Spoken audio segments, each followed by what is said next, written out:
Simple living is pretty much the philosophy of less is more. The goal is freedom from consumerism and increased personal time. So it's like purging clutter, downsizing, and avoiding unnecessary expenses. You actively avoid unnecessary subscriptions, downsize your home, and relying on cooking at home or buying secondhand goods. So, on the other hand, we have strategic living, which is maximizing impact. This is an intentional approach to managing wealth that balances um, present enjoyment with long term financial independence. The goal, rather than simply cutting costs, is to maximize the impact of your income.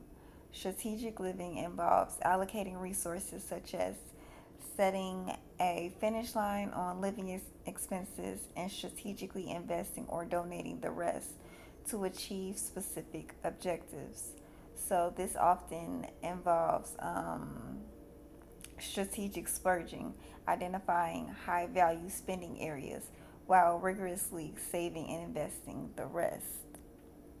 And then lastly, we have wartime mentality, which is survival mode. So this philosophy is pretty much to protect and preserve. This mindset is adopted during periods of crisis, such as economic downturns or severe geopolitical instability.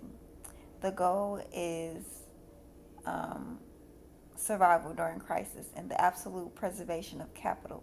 It requires making aggressive cuts to non essential spending so that financial reserves are strictly mobilized for immediate protection and navigating the crisis. So, tactics involved hoarding cash, paying off over leveraged debt, securing an emergency fund, etc., etc. So I want you to think about those three and how they most relate to you. Like, which one do you kind of resonate with? What habits are you trying to adapt? What habits are you trying to let go of? All right, and then we have the questions, discussion questions here. Of course, I'm going to read them all, and then you can answer one or a few of them depending on what resonates with you. If you have any questions, comments, and concerns, whatever it will be, pretty much you will have the floor. So, number one, can a life stripped of consumerism actually lead to a higher quality of life? Number two, how often do you use retail therapy to cope with stress? What are free or low cost alternatives to show affection or find joy? Number three, in what ways does maintaining your current lifestyle or status hold you back from achieving true financial freedom or peace of mind? Number four, do you focus on micromanaging small expenses or do you strategically focus on major finance commitments that dedicate to your cash flow? What that says dictate your cash flow. Number five, does your current finances protect you against major economic shifts? If an emergency were to come, how severely would you be impacted? I'll start with number four. Um, well, I don't know. I feel like I was just talking to my mom about this, and I feel like I'm in survival mode with like everything. Everything I do is just like I don't know. I'll overthink it, or I try to make sure that no matter what, like I'm good, I'm straight, I'm gonna have enough. Like that's always on the back of my head. Like I don't want to overdo. I don't want to do too much, and that's something that I'm definitely trying to get out of because being in survival mode isn't good, um, mentally or physically. So that's something that I'm definitely trying to get out of more. I'm just trying to like tell myself to calm down or breathe, like breathe throughout the day. Um, but with that being said, I do focus on like micromanaging everything and everybody around. Like I don't know, I do that. So especially with the small expenses. Even when I was telling y'all in one lesson before, like when I do get the money or the funds, I feel like it's always something that I need, which, like I said, you do have to change your perspective sometimes. So it's like at least I'm able to provide for my needs. Everything that I need is taken care of. But it's like even like the little things that I may want or find beneficial to me, it's like, dang, I can't do that right now, or should I not do that right now because I have so much that I need. So I feel like I do focus on that, but also at the same time, I feel like I just as much focus on strategically, growing my cash flow. So maybe I don't wouldn't say I don't know. I think I'm between the survival mode and the strategic living, and I say that because I do um, focus on a lot, like investing and growing my income and business and trading, all that. Like that's something that I literally do Monday through Friday. So that is something that's heavily in the works. But I guess since it's not where I wanted to be yet, that's where the survival mode part kicks in. So I definitely do focus on things that can grow and maximize my cash flow as well. Go ahead, Marnie. So we answer which one of us, which one are we first, and then the questions, or Yeah, like just briefly say which one do you resonate with, okay. and then So say I one. feel like I'm realizing now that I was like, because I feel like when you are getting cleaned up with God, it's like an overall thing. It's everything. Like everything has to change. Mm-hmm. And I've noticed that everything has to shift. Like you can't just be like, okay, well I'm gonna be like this with this and not touch this. It's like almost a, if you touch that, the whole board changes. So I definitely feel like I was in survival mode. Um and that came from just the relationship um that I was in, and just worried about not being in certain situations causing me to overwork, um, and just feeling like I have to get it all done. I have to make sure. I have to make I have to make sure that this gets done. Um, I am moving into the strategic living and the simple living, and that is like I'm decluttering. I am throwing things away. Um, I am looking for different tools. Like, I don't have to have this. I can maybe make this. You know what I mean? Like, so um, I feel like the survival mode has to go, because at first I didn't realize what the big deal was. Like, okay, survival mode is not a big deal, but it is, because it messes with your faith.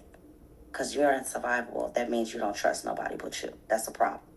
So you can't get to strategic living. You can't get to God messing with your finances, because you are the one saying, I have to make this happen. I have to work 9 jobs. I have to do this. So your mental has to change for anything else to change, to say, okay, this is not okay. And I feel like once you realize it, then things can start happening.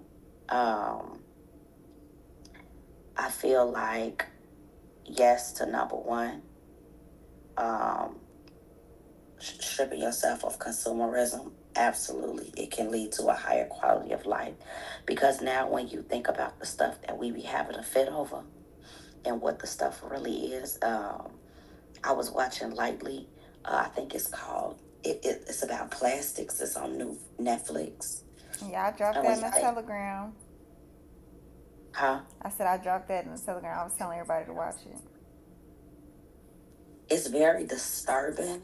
um and so it's something that it changes your way of thinking. Like, it just, I can't even explain it, but it changes your way of thinking about the things that you claim that you really want. You all have, who haven't watched it, need to really, really watch it. It's really disturbing, and it just makes you be like, okay, I'm not all the stuff that I thought I needed.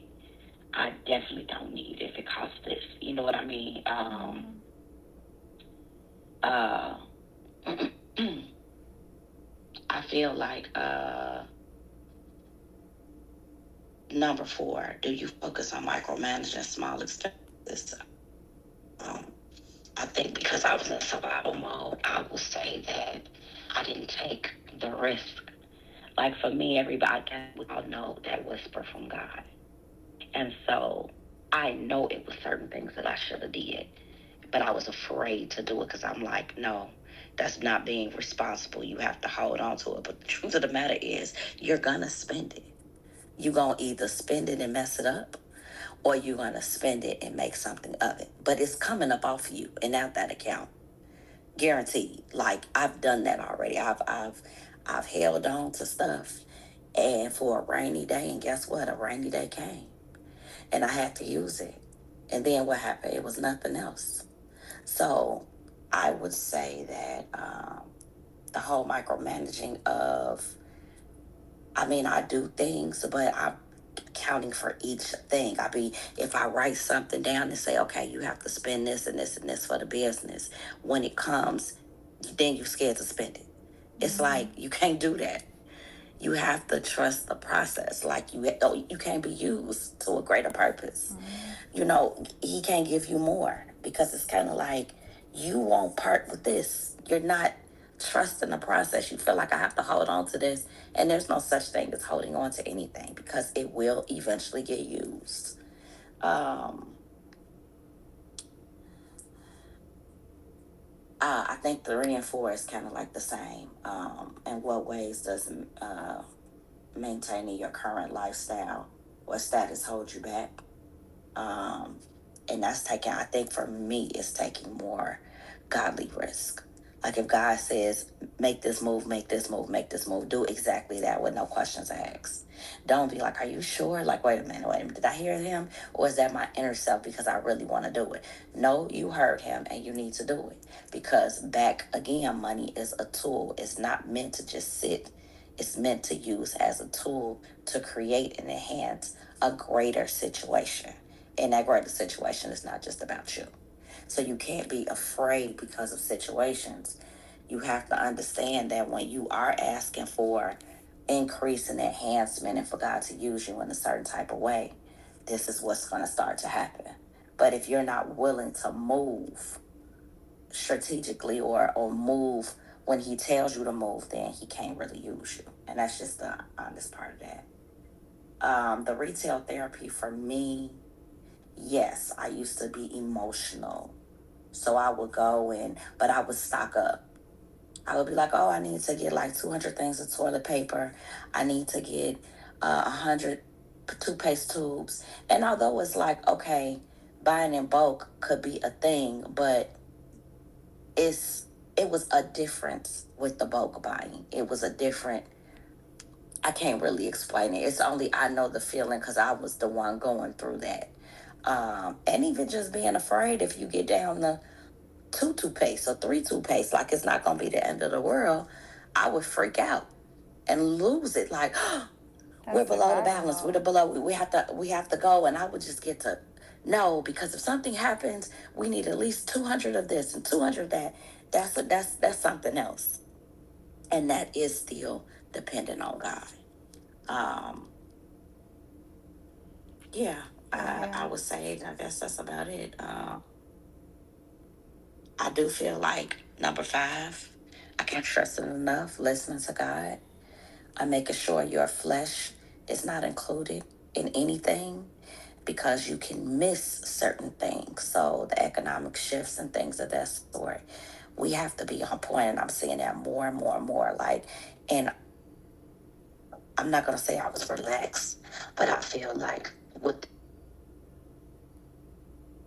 the word and all of that making you like you can stay if you want to, or you can stay put in this mindset if you want to. It's not going to be good for you. So you have to come this way. It's like one of that. You have to make these decisions, or you're going to be stuck. But thankfully for God, like I feel like for the people of God, thankfully for the people of God, I feel like He's pushing us. Like I don't think it's a, well, I'm just gonna sit still. I don't think we can sit still even if we want to. It's too much accountability around us. We got this Monday and Friday. We got the subliminals on the social media if you're on there. You got your conscious. You have your inner man and all of the discernment. And if you are reading your word extra. So it's too much that's making us uncomfortable, that's making us say, hey, you have to move. You have to make these decisions. So we don't have a choice but to be responsible. And I'm seeing that. Like, it's too much in our face for you to ignore it. And that's just that. So, Okay. All right, Denise. Sorry, girl, you didn't have to put your hand down. We're going to get to you. Did you still want to share, Denise? Okay, so 3 and 5 is what I get. So in what ways does maintaining your current your screen is kind of shifting a little bit to where I'm not even able to see what the words say.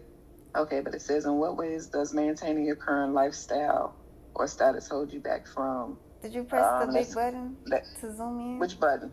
The one I showed I you tried before. Zoom. No, that ain't working because from time to time it'll show clearly, and then other times it'll just kind of like Okay, mine not cut get off on blurry. my phone. So which one you trying to read? yeah, Okay, I think it's the internet. It's doing that on my screen too. yeah. So So which it one? says that holds you back from achieving true financial freedom or peace of mind is what I remember from me actually just focusing on 3 and 5. Okay. So mine's is in what ways?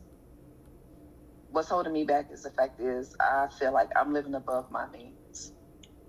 It's not giving me peace of mind because the fact is that granted I was working 2 jobs at one point and feeling like, okay, I got this. This bill is paid, that bill is paid, this bill is paid, that bill is paid.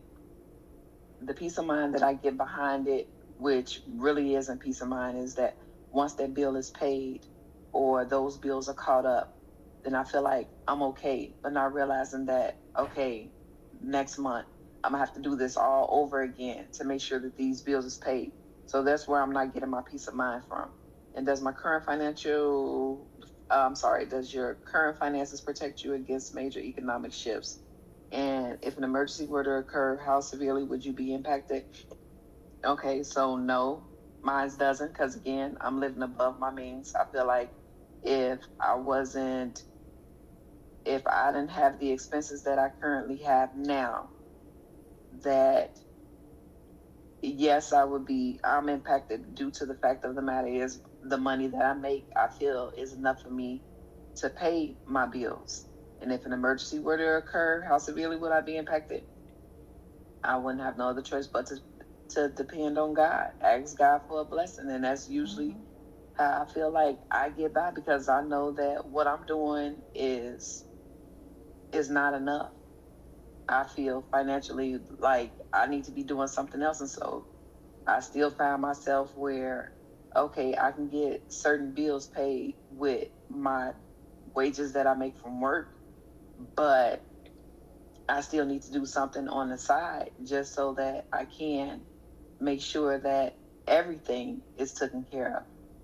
So, like my current job, I work that I've been at almost 20 years, and now I DoorDash on the side, and I'm like, okay, granted, it's a little quick and easy money, but still, I feel like I'm tiring myself out because it really ain't no money in that DoorDashing or whatever the case may be, and it's just causing more problems due to the fact of the matter is one, the areas you're going in, two, you putting all this wear and tear on your vehicles, and it's just not. And by the time you're done, hell, I mean, you got to put half of what you done earned back into your tank because of look at the expenses of gas. Mm-hmm. So I know that I do need to find something else to do, um, where I don't be so worn down and torn and worn down and wore out.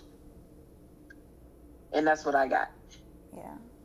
Thank you for sharing. Good morning, Lex. I did want to say two quick things.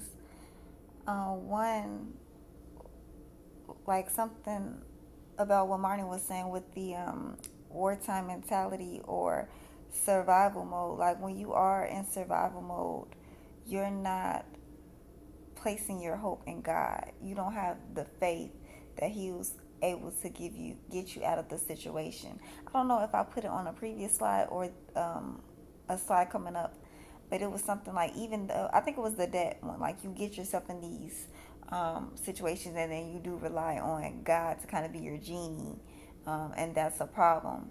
But at the same time, certain circumstances I feel like are also for the pruning and for you to learn from. So you have to have faith in God during those hard times, always. And when you are in that survival mode, you can't even think straight. Like you can't think straight.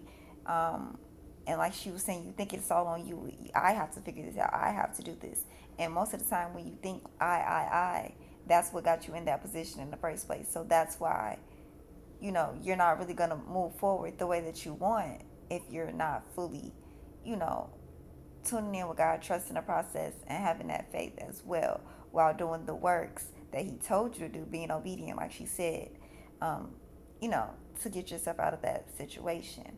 I also wanted to say something about, I think we talked about this before as well, the working thing. Like when you feel like you just have to work, work, work, work, work, you don't really have that time for God. And I feel like that's when, I'm not saying you specifically, Denise, I'm just saying in general, that's when you feel like a sense of,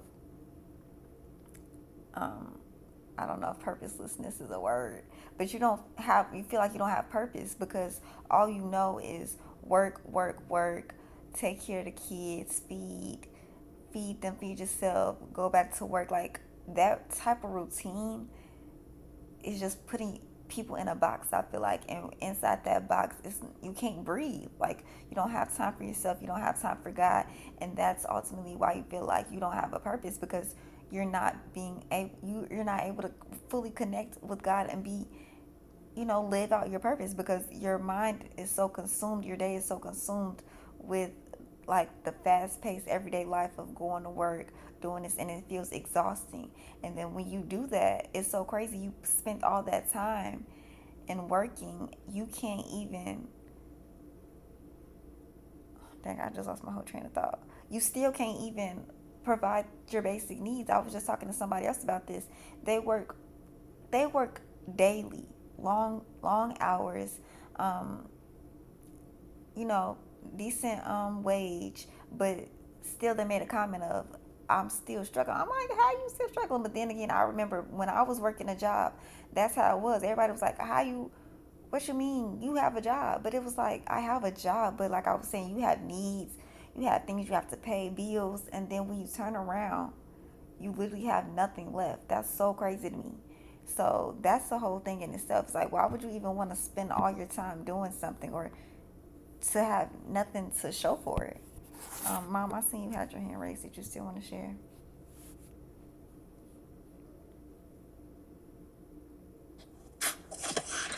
No, I just had two quick comments. I could have talked to you in the chat, but I was trying to make coffee. Yeah, like I just wanted to agree with what Marnie said about the survival mode does kind of reflect how much you trust God, but it also there's also a thing when you're in survival mode, you're never going to be able to grow. Just like if you're spending all your time working and paying bills, you're never going to be able to have an opportunity for growth. Because when you're in survival mode and you're hoarding cash, like she was saying, you don't invest that cash, and that cash does not have an opportunity to grow. And the economy that we live in today, where money is losing value, hoarding cash actually makes you lose money. And then also something I read where they said they call it currency for a reason because it's supposed to flow. It's supposed to flow out and it's supposed to flow back to you. So if you don't allow it to flow out, you are basically capping what flows back to you. And then also like what Denise was saying when she was like, she'll even get a second job and she'll still feel like she's struggling. Red the answer is rarely to work more. Most of the time, the answer is to restructure your situation. Um, because you can, everybody will know you can put in more time, you can work harder, and still end up in the same situation. You most likely need to restructure your situation and finding those little areas of what you can do without, and then using that money to grow that money to get out of your situation, or changing that first job into a different job so that you're not working two jobs, just freeing up time. And then also all of that additional work also not just put wear and tear on your vehicle, it puts wear and tear on your body. So once you tear down your body, and God forbid, something comes where you have to sit down or you have to be hospitalized, then you have to think like, okay, now you don't have income coming in from either job. So you have to also be conscious of the wear and tear that you're putting on your body as well, before you end up with no income at all. Yeah, that was good. That was good. And also, I just want to say about that last part you mentioned, because even with me, like, y'all know I always talk about my health because, like, that's the biggest thing in my life right now. But when it just got so bad last year and I did have to start working, and I was, communicating with the people at my job, because mind you, I've been there for 3 years, and it was a small business. So at one point, I was really running the business for her. And when it came down to it, she was just like, well, I'm asking, like, what can I do online? I'm trying to come up with all of these different things. Oh my God, is my, y'all see my screen this blurry? Can y'all even see the words on here? Yeah, it's doing it again. Um, but yeah, and it was just like a oh well type of thing. So that just goes back to my point. Like, you put so much time and effort into these jobs, and when it does come down to you or your health or anything regarding you as a person, they don't really care. They just okay, whatever. Pretty much, this is the job. This is what it is. You're gonna have to get replaced if you don't adapt. So I feel like that's kind of crazy in itself to even think about. It's like we put so much energy and all this into a job, more than we even put into ourselves, and they could literally care less. So that should tell you a lot. And then briefly before we do continue, I just wanted to touch on number one, because Marnie also said, she tries to make her own things, and we talked about that before as well. But I do think that when you do take it away, it does lead to a higher quality of life. Um, Regarding some things, especially when it comes to, like she was saying, y'all definitely need to go watch that plastics documentary. I dropped that in the Telegram a while ago, but it's on Netflix. I really do want y'all to go watch it, and it just emphasizes like everything you think you know, just throw it in the trash because you don't. Like, they be literally playing in our face, and especially when it comes to the companies and the things that we use from day to day. Because I told y'all I literally have to do a whole purge of my house. He told me, he said get rid of plastics, no plastics at all. I'm like, dang, plastics. And I started doing my research, and most of the stuff that I had was plastic. Like, I had to get glass everything, even like the bottles and stuff that you put the everyday thing, the things you drink out of, the straws. Like, even I told y'all, like, polyester is really plastics. You're wearing this type of stuff every day. It's like, so when you do go to the drawing board and you make it yourself, one, it's less expensive most of the time, which is crazy. I thought it would cost more, but no, it's less expensive in some cases. And also, it's healthier. So it definitely does lead to a higher quality of life. So, yes, let's continue. All right, let's see. We got like 20 more minutes. So, I actually ended up taking this slide out a while ago when I was making this presentation, but I put it back in when I for today. So it says, store up treasures in heaven. So what does it mean to not store up treasures on earth but in heaven? What does that mean? Can somebody just like briefly tell me what does that mean to store up treasures in heaven? I think it means to, when you focus on heavenly things, like when you live in your life the right way, uh, basically that's that's another word for storing up treasures in heaven. Mm-hmm. Good, good, good. All right. So we know like ways that you can quote unquote store up treasures on earth if you looking at it materialistically, um, with assets or whatever, whatever. But storing up treasures in heaven is exactly what she said. So although we might have both God and money, we cannot serve both God and money. There's a throne in each life big enough for only one. Christ may be on that throne, or money may be on that throne, but both cannot occupy it. We should spend our lives investing in the right treasury, adopting the right perspective, and serving the right master. What reason does Christ give for storing up treasures in heaven rather than earth? Jesus doesn't say to do it because it's right, but because it's smart. Because because treasures will last. You'll never see a horse pulling a U-Haul. Why? Because you can't take it with you. But anytime we put earthly treasures into God's hands, we store up eternal treasures for ourselves in heaven. Selfish Selfishness is where we pursue gain at the expense of others. But God doesn't have a limited number of treasures to distribute. When you store up treasures for yourself in heaven, it does not reduce the treasures available to others. In fact, it is by serving God and others that we store up heavenly treasures, so everyone gains and no one loses. When we surrender our earthly treasures to care for the needy, love our neighbor, and further the purposes of God, He rewards us. He says He created us in order to do good works. He will reward us according to whether or not we do them and the condition of our hearts as we do them. So that was my question going in, like, well, how do you store up treasures in heaven? And again, it says to care for the needy, love our neighbor, and further the purposes of God. Then He will reward us. So can we further the purposes of God if we're running ourselves crazy, um, at a job, not pouring into ourselves, not able to pour into our families, not spending time with Him? If our health is gone down the drain, if we're not mentally and physically stable, like, are we able to further the purposes of God in those conditions? Um, yes, because He created us to do these good works. So that's why it is important to know your purpose.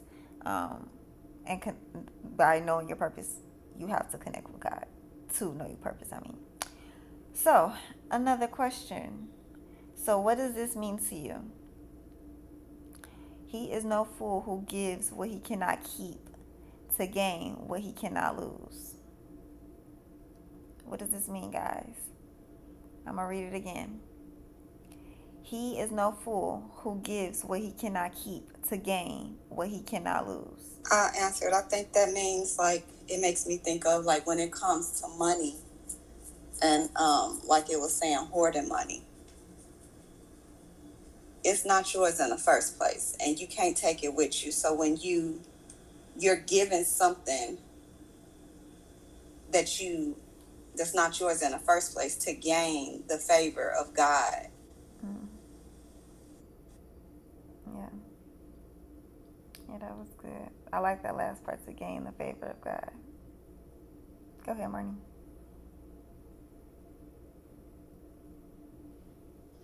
No, I was gonna ask you, can you reread it again? Yeah, he is no fool who gives what he cannot keep to gain what he cannot lose.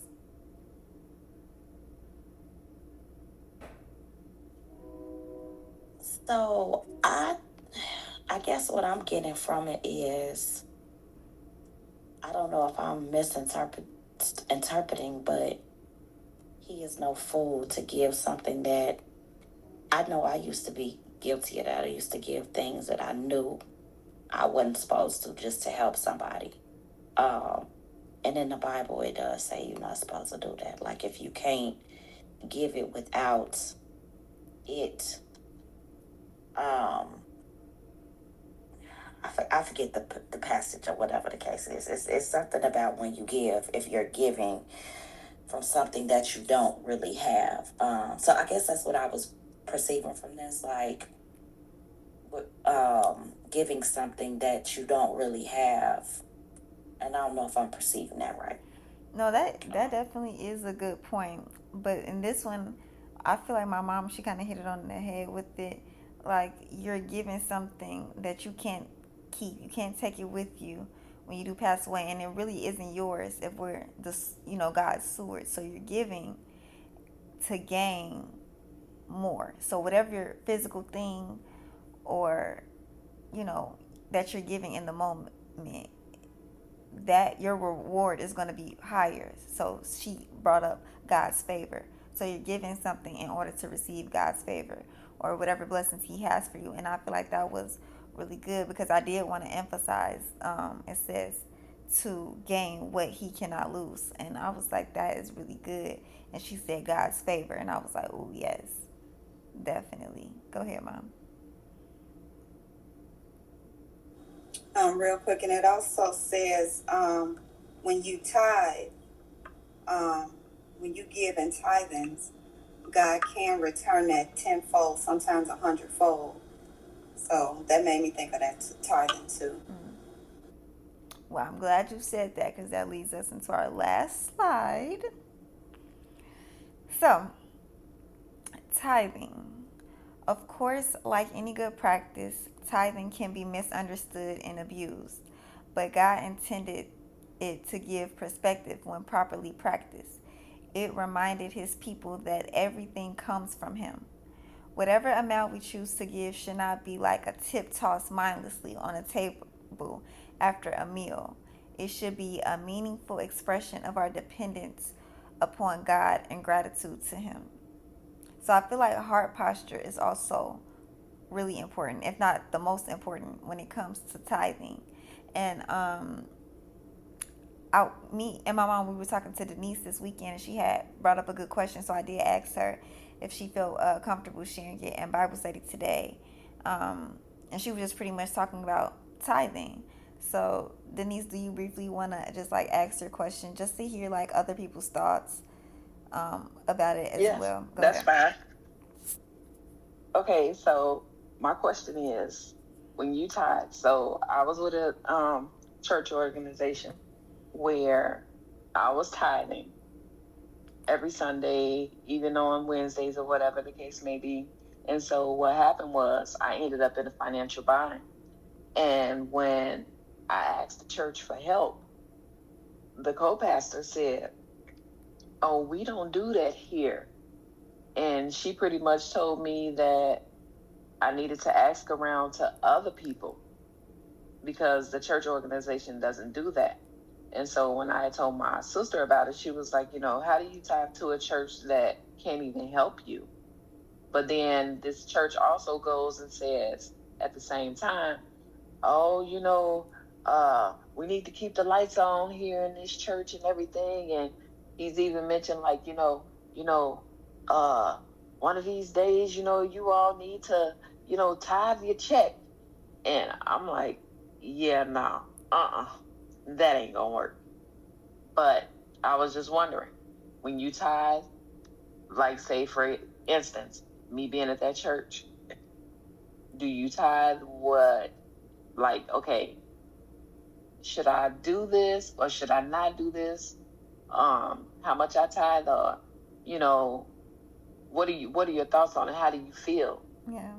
Like, do you tithe and say, okay, well, it doesn't matter because I'm tithing because God wants me to, or do you just kind of like keep your money back, like, no, I don't know about tithing? So that's the question. Yeah, so I do definitely want to hear some of you guys' thoughts. But I pretty much said like they said in the side here. Um, Tithing can be misunderstood and abused, and I feel like that's where discernment comes in. I don't think you should say never should tithe because of this one church or because of this one organization. Of course, tithing is supposed to be to give back to the church so that they can, like he was kind of saying a little bit, like keep the lights on, make a space to where people can come to God and get to know God with a closer relationship. But again, that does go to heart posture, whether that's your heart posture for giving to the church, and also the churches, the people in the church, their heart posture as well. Are they doing it for the right reasons. But I feel like when you like I said, discernment is very important. But at the same time, when you do go into giving with, well, I don't know what this church is doing, or I don't know, that kind of is diminishing the point a little bit. So I feel like it all goes down to discernment and heart posture, and what are your reasons for tithing? What are your reasons for giving? Go ahead, Marnie. We gotta wrap up soon. I'll be quick. I am a tither, and I have done both. I have not tithed, and I have tithed. So I feel like when I don't tithe, I could tell in my finances. But this is my own being God's situation. Like our relationship of what we got going on, I do feel like the place where you decide to worship, the friendships that you decide to have, and the relationships that you decide to be in, if they are not following God, you're going to get that hit. So you do have to have discernment. You have a right to say, this is not a place, this place is not following God, and move around. Mm-hmm. Like you don't have to say that just because they're Right. saying, oh, I'm a church. If the church is not moving in order, then you need to move because you're up under that following. Right. You up under that shepherd. So you have to move around. And I feel like that's just in general with anything that you do or anybody that you are attached to. You have to make sure that they are moving in purpose of God, because if they're not, you that attachment can taint you. But for me, yes, I do feel like tithing is a thing um, with the right shepherd and place of worship. But that's just my experience, my personal experience that I have experienced. Um, that's it. All right. Go ahead, Mom. Real quick, I also want to say I definitely think the church should do their best to take care of the community that they're in. Mm-hmm. Well, first and foremost, I agree with you 100%. The reason for you tithing is not so that you can come back and get it when you need it. But I do feel like the church should do their best to take care of the community that they're in. Yes. But another thing is you don't ever know how much other people are tithing, and some of these pastors, that is their full-time job, and some of these pastors do depend on and trust God that the congregation will basically supply their needs and take care of their family as they're donating their whole or dedicating their whole life to, pastoring that church. So that's another thing. Like, That's true. if they don't have the money, and I mean, how can you get mad at them? It's like you don't know. So that just goes back to the original point. You don't know what the financial situation is, so you can't judge them. All you can do is tithe what you're supposed to tithe and depend on God to take care of you and return that tithe and that blessing tenfold, 100-fold.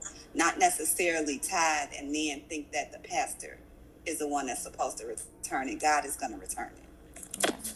That was good. That was good. All right, Denise, and then we're gonna close. Okay. Now I kind of feel like, okay, my next question is do you think that the pastor is managing money the right way? Because this man is a pastor. He cuts hair on the side.